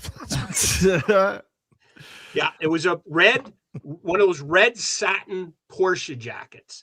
And that's where, when you said Zuzin, that reminded me, Mike, you got to look good in one of those red Porsche jackets. And Pete and Mike would then just piss themselves laughing through the whole broadcast, right? Jack, let's roll through some. We've got. I said we were going to do some comments. We've got a bunch of them. We were going to go through them at some point, but some of the tweets we can just bang out some of the tweets from earlier today. Again, all walks of life. There was, of course, Eric Francis. Great shot of Eric with Peter Maher. I don't know if you guys read that. Really good article. Yeah, go to sportsnet.ca. Eric with a nice column today. A man of immense class, integrity, and heart, Maher was a mentor to many, a comforting voice for the Flames for 32 years. Impossible not to love the man. There is a reason we named the Good Guy Award after him. As good a guy as there was. Lit up the room when he showed up. I mean, yeah, it's tremendous. So that's Eric Francis. You should have seen Blake Coleman at the Good Guy Award a number of months ago. Like, Blake Coleman's not from here, never worked with Peter Maher, and yet you could tell like the reverence that he had. It's really impressive. I think the only guy who on the team who worked with Pete is the captain. But you could really tell that Blake Coleman was like, this guy means something to this city. It was really cool. I think there'd be some scenarios where guys would be like, I got to hang out after practice for what is this thing? And that was not the case with the Peter. There was legitimate pride from the guys to win that and to be part of that group with Peter Maher. Joe Colburn was one of the first winners, was he not? I think so. Yeah. Yep. Yeah. And I remember that, like, Joe, it just meant the whole world to him because he had the connection, right? Yep. There was that message from Derek Wills. Again, what do they say? You don't want to be the one that replaces the great one. You want to replace the guy that replaces the great one. He had those huge shoes. Biggest honor of my life was given the opportunity to follow in Peter's footsteps. Huge shoes that not I nor anyone was ever going to be able to fill. Peter, Hall of Famer, who was the voice for generations, also a great person. Good stuff there from Wilsey. I think we can skip the Steinberg because we got the real deal. I want to read it. I want to see if it's spelled correctly. Peter's incredible. Like I would know, Pat. There it is. A rock star who only carried himself like a teammate, a friend, and a mentor. Rest easy, Pete. What an honor to know you. Yeah. Well said, Patrick. Absolutely. You forget how many lives this guy has touched. Another sad day in Calgary. There's Ryan Leslie, who, of course, in his many roles, Flames TV, Sportsnet. Peter Maher, the good guy, will be dearly missed. There's that smile and the sweater vest from Pete. Great stuff from Leslie there. Wes Gilbertson, he was also part of that Good Guy Award. He would kind of help Pete with that. Grew up listening to Peter Maher. First started on the Flames beat. I was in pinch me mode to be working alongside him. Whenever I was writing a historical feature, I could hardly wait to call him and hear his memories. He was always so generous with his time and loved sharing his Flames stories.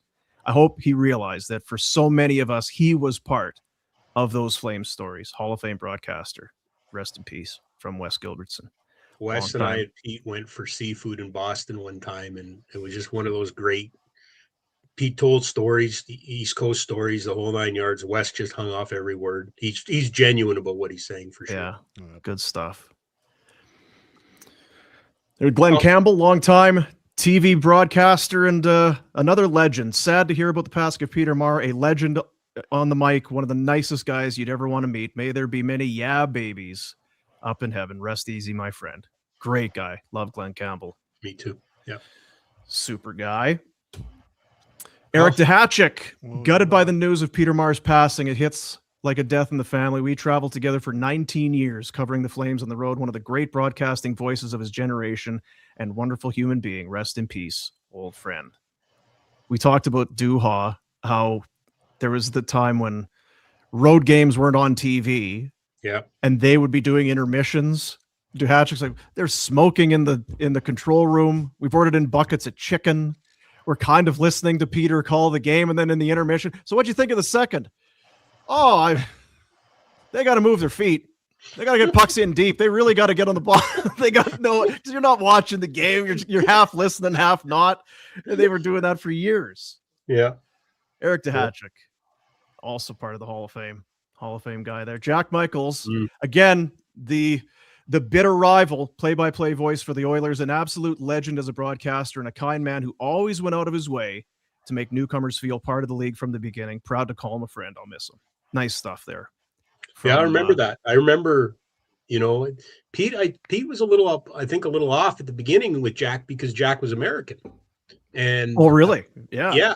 And he felt the Canadians should have that job, but Jack reached out and they became friends. I'm nothing, Pete loved Jack. Don't get me wrong. But at the beginning, it was just like, he's taking our job here. Right? Yeah.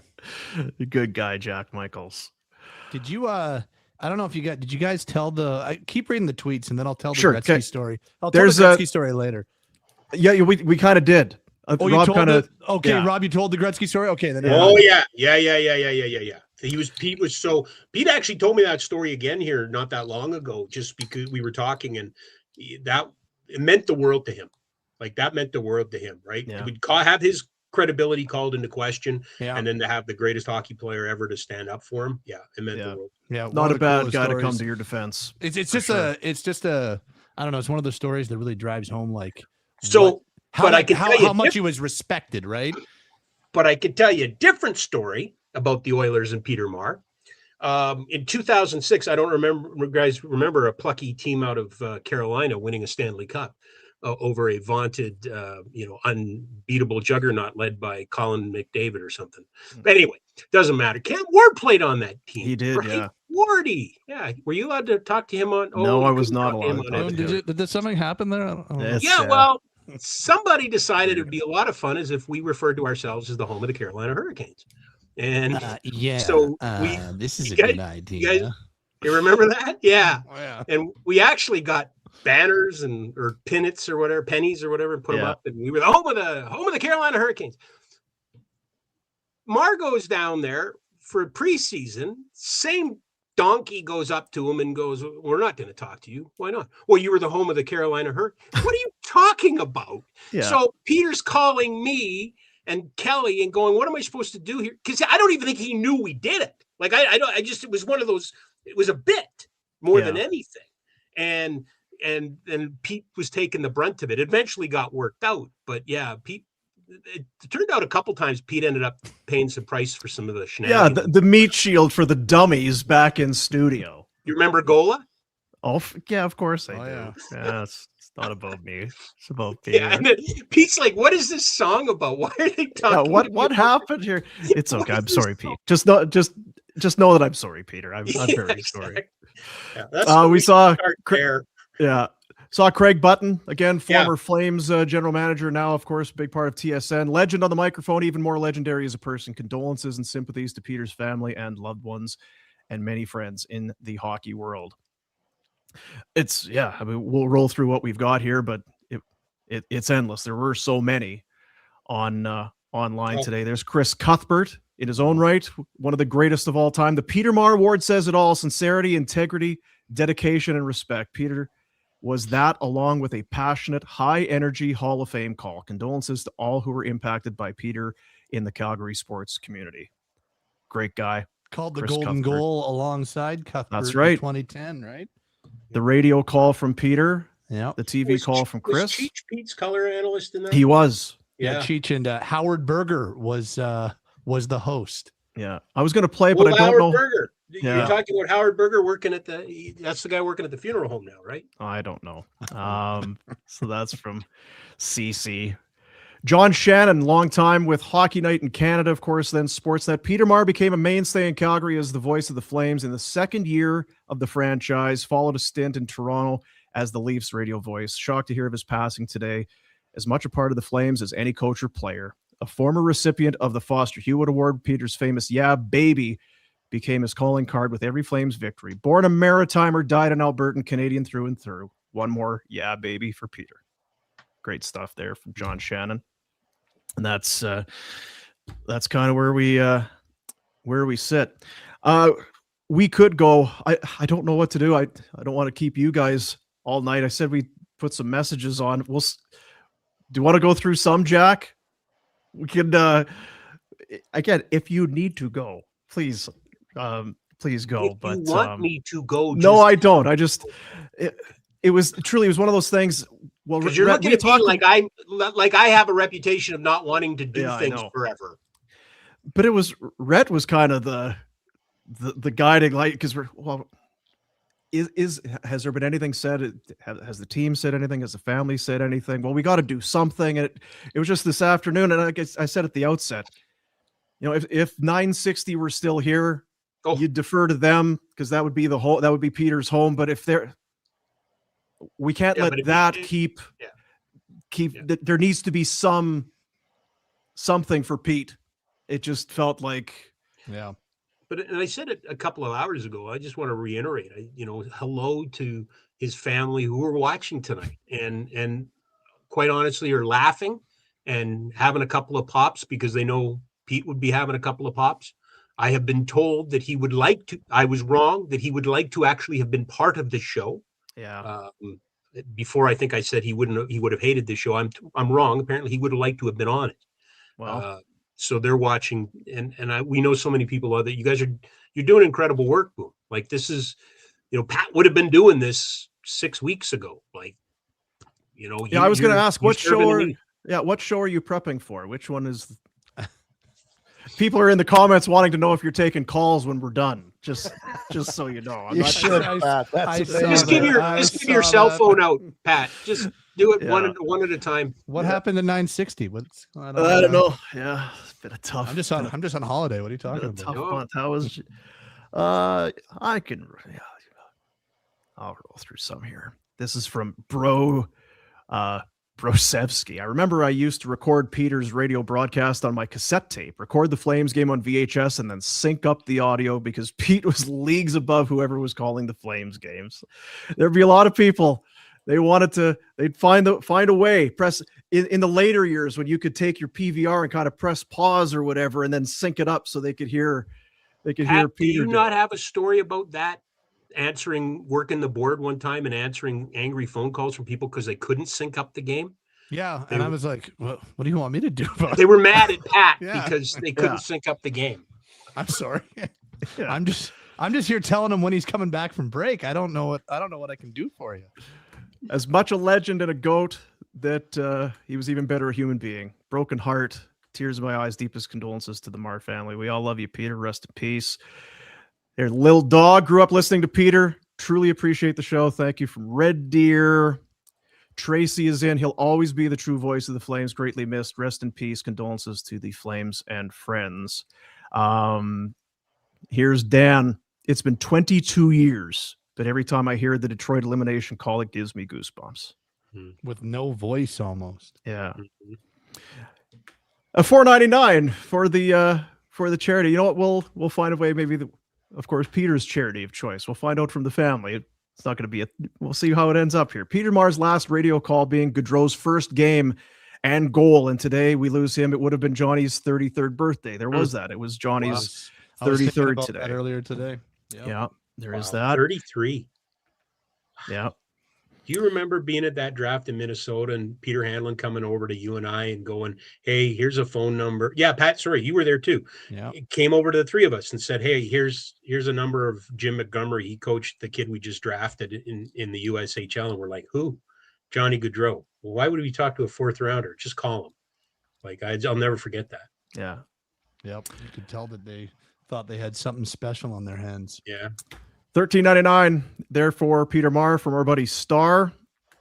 Go Flames Go, 1989, $10. Used to listen to his calls while doing homework, playing road hockey in the trailer court, to work, from our own soccer, hockey games. Again, it's a radio thing, but Pete, it was always, he was just the connection. I remember the day they traded for Kiprasov. And I remember, and again, it's kind of, Peter broke the news. It was mid-morning on a Sunday or whatever it was. Whoa. Yeah. And he wrapped it up. So again, the Flames trade for Mika Siprikov from the San Jose Sharks. And they traded for their third string goalie. Peter's breaking in. We got his name wrong. It's like, we'd know his name very soon. Oh, there's old Bill Terwilliger. I used Peter's vinegar trick one night at the Sundowner. Worked like a charm. Rest in peace to the legend. Yeah, baby. There's Moldy Ace. We'll miss the yeah, babies. My dad recorded the 89 final live off the radio. We have that call and much more on a cassette tape somewhere. Wow. Had the opportunity to meet him in March of 2019 doing the Flames dressing room experience. Such a nice man. Haley Thompson. This is Peter's granddaughter. I'm not going to get through it. Our whole family is watching live and so grateful for the support. Yeah, baby, forever. Our buddy Mandeep coming in. Poor Mandeep. It's tough. I've never done it, but if you don't do the super chat right, you end up spending the dough and you don't get your message put in. But we'll find it. Yeah.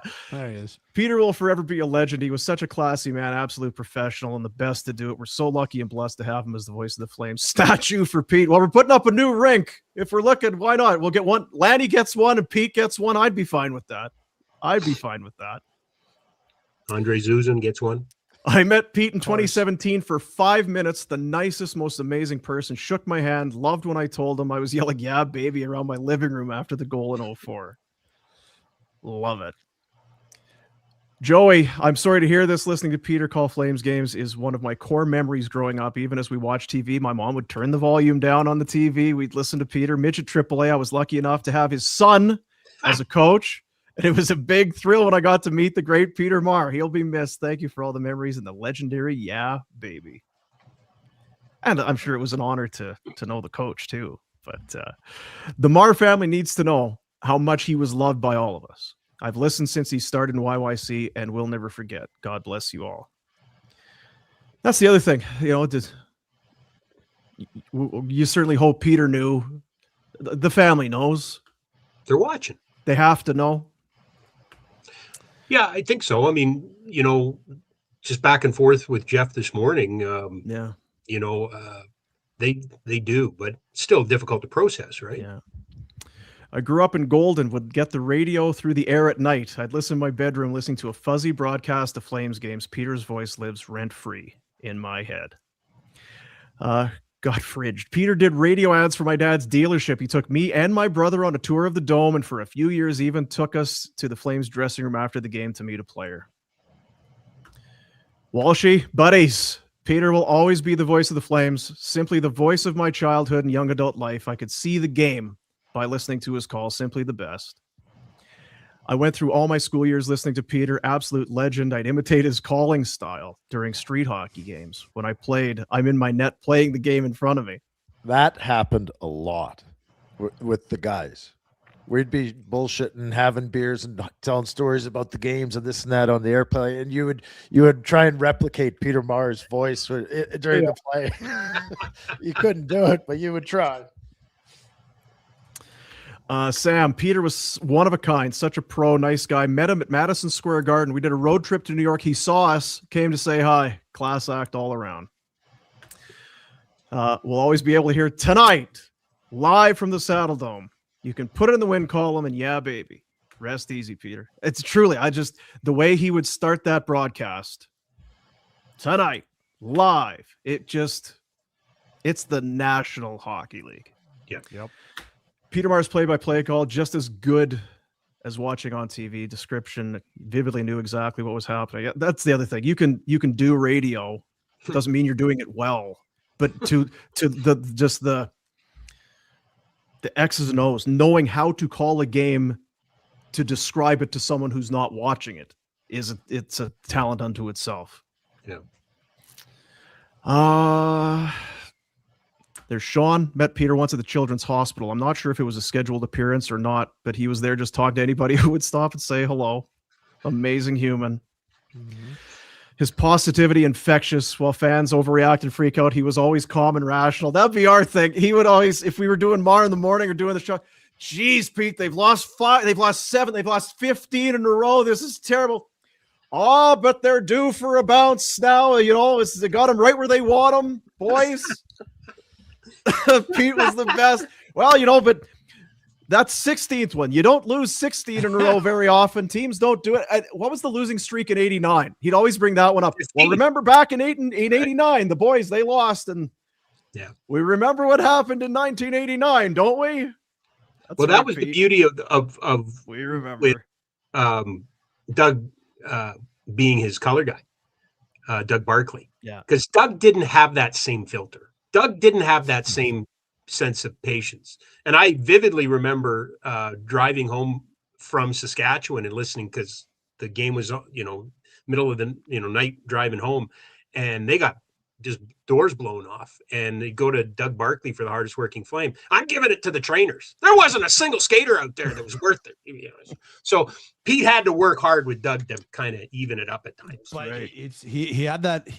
He was the best ambassador and spokesperson for the Flames, and he would always put a positive spin on it, and yet got a lot of flack sometimes for being too excited when the visiting team scored, right? That's like he right. always and it's one of the things that I always appreciated. He made big goals in the game feel like big goals, even if it wasn't the Flames scoring. He's just the best. There's two teams, and yeah, he didn't put it. You don't put it in the win column when the Oilers or the Ducks win, and you don't get babies from the visiting team. But he always gave the game its due, and he always made it so that you were listening to a really good hockey game, and it's something that I always appreciated. The statute of limitations have run out on this one too, and God rest his soul. But remember, Ken King wouldn't allow visitor highlights on the scoreboard. That's right. And Joe Sakic. And what was the record that Joe Sakic set? And they didn't show the replay in the building. And I'm trying to remember what it was. And Pete went out of his way to describe it and come back and describe it, because he knew what was going on. Yeah. Right? Like it was a very significant milestone. Not to get totally different, but along the same vein. Again, Peter was great at, like you say, calling and giving the goal its due. But yeah, inside the rink, we don't need to see the visitors' goals. Show it once and that's it. And it was a Halloween game. And I remember the Flames were getting soundly beaten. But they had this kind of image. It was of a pumpkin. Oh, I was a jack-o'-lantern. Andrew Walker and I still text each other, Happy Halloween! Happy Halloween! When the Flames are getting blown out, we would all, Happy Halloween! By the time the third or fourth goal went in, it's just straight to the Happy Halloween. 5-1, Happy Halloween. 6-1. It was Washington. Yeah, so we're like, hey, Washington. Happy Halloween, pal. Hey, hey, guys, Happy Halloween. Hey, it's so funny. So funny. Oh. There's the Red Mile rundown. Words not enough to express true feelings. Thank you for everything, Pete. Rest peacefully. There is only one. Here's Eric. What a legend. I remember as a kid listening to Peter Maher during the 85-86 season as they beat the Oilers. Got me hooked on the best voice in the game. The 89 run, the 04 run was special too. Rest in peace, Peter. Here's Mike. Privileged to have worked at Fan 960 with Peter. Got to interact on several occasions. He was so professional and kind to me at every event we were at together. An absolute legend. It was one of those things like, this guy is he's too important to be this nice to me. I am nowhere. There's no reason he should be this kind to me. Yeah, there's levels in society. Yeah, there's levels in society, and I'm not at that. I'm not at that level. Here's Matt. I met Peter as he was walking from the broadcast booth and down the stairs. He stopped and talked to me with kindness and passion. We discussed hockey like I was the only person in the dome. My wife had no idea why I was so happy who I was talking to. I have to say it was a moment I'll never forget. Rest easy, Peter. You did so much for a city game and league. I'm laughing because it's two things. How he never missed time from having to go pee and getting back in time, because there's no bathrooms in the press box. Nope. The press box bathroom is the fans' bathroom in the third level. So for Pete, whatever, he's got to stop talking to people in the press box, which is hard, and then get across the catwalk, around, over, up into the bathroom, along with the fans, wash your hands, get back down. Everybody's talking, Peter Maher, Peter Maher. Wow. How he didn't miss airtime to a go to the second period on a Saturday night of an 8 o'clock game. Yeah. None of those people could drive, right? So you knew they were helping the power play through Peter. Yeah. Kevin, Peter Maher, voice of my youth. Remember listening to him when I was a wee lad. Sad time when he retired in 2014. Rest in peace, Peter. Nortalo, Peter Maher, when we moved to Canada, we couldn't afford to have cable. We'd listen to the radio. If we could do it all over again, I would still pick the radio with Peter Maher. Rest in peace, legend. Here's our buddy Mike Gould. Truly legendary lineup and exactly the send-off Peter deserves. Thank you all for a tribute. All four of you carry on his legacy. Well, just lucky, just blessed to have been somewhere in that orbit with one of the all-time greats. I still feel like I just said there's certain levels of society. And Yeah. yes, I'm doing this, but I don't feel like I'm the one that should. It's There's Pike from Japan. Sad day, but heartening to see how many of us have great memories of Peter. As an American fan, Peter's calls are legendary, solidified me being a fan. I remember sitting in my room in my goalie pads as a kid listening to the Red Wings call. Rest in peace, Peter. Here's one from Melbourne, Australia. It was Peter who made me fall in love with hockey and the Flames. Forever grateful for the honor of having been able. You guys would remember we would get letters for Peter. Fan mail. From all over the world. Finland, Sweden. They come to the radio station, right? You remember that? Yeah. I was going to say, like, I always feel silly if he was a celebrity, right? Like, he was a celebrity. Did you guys mention the hot tub? I was just thinking that. The green hard hat, the hot tub, that was Calgary the front of the sun, sun, wasn't it? Yep, yeah, it sure was. Because we had that in the studio. Run. Absolutely. It was right there on that pillar, right over top of the shortcuts. I remember it vividly. Yeah. And that was another one of those things. He just wasn't sure if this is the right thing or not. It's too much about me, guys. It's about the team. He had to do it. You're right. He just took one for the team on that one. Yep. Peter hooked me into being a Flames fan when I moved from Montreal in '97. His legacy of professionalism, personal warmth, and integrity will live on. Much love to the Maher family and the Flames organization. I'm trying to. There's so many of these that are kind of all this. It feels like these got to all be different. There's Nicky, absolute legend. I'll never forget listening to so many games with my dad and my brother. Met him a few times, and he was so kind and generous with his time. You can put it in the win column. Thank you, Peter. We'll never forget you. Here's Drew. Peter got inducted into the Hall of Fame. I sent a message into Mike Richards, referred to him as a beacon of humanity. Peter befriended me when I was a broadcasting student at Mount Royal. Always had time for me when I worked for the Flames. Rest easy. Your light will shine on. Nice stuff there from Drew. Here's a legend. Kim. Peter always had time for the fans. I had many encounters with Peter right back to the 89 Flames Russia trip, the 04 run, and right up to his retirement. Thoughts are with Peter's family. Rest in peace, Peter Maher. That from Santa. Santa squared right now. There it is. No, I defer to the. It's like Rhett's been saying. There's levels. That's a different level of Santa. Well, I want to thank you guys for coming on and doing this. It felt well. I think maybe it's been 2 hours. But when Boom texted me, I go, at what time? I'll be home just after 8. And he goes, yeah, I got Rob at like 7:10, looking to do 20 minutes. But you know how he is. And then I got on at 8:08. First thing I hear is like, oh, Rob's still there. I told Jack. Wasn't surprising at all. I said, send Steinberg a link, but he's not going to be able to come on till like after 8. So we'll never get him. But send him a link anyway. but I guess I should have known. And it's partly, it's Rob and me, whatever, but there's so much to say, but what else can you say except that he was the best and is universally loved, and it doesn't get better than him. But again, like you say, Red, for some reason, the planets aligned that we all got some Peter Maher in our life, and everyone is better because of it. All of us are richer and better because of the legend Peter Maher in our lives. I'm saddened for the folks that didn't get to experience in the true fashion of radio. Mm-hmm. Do you know what I mean? In today's world, since he's retired, the sports coverage, media, everything has changed, and it's kind of sad because if anyone's watching this, they can see the emotion that we have in our thoughts and our feelings for Peter, and that was brought on by his abilities to call those games over that crackly radio. Yeah, and it's too bad more people don't get to experience it. Can I read one text from a listener? Of course.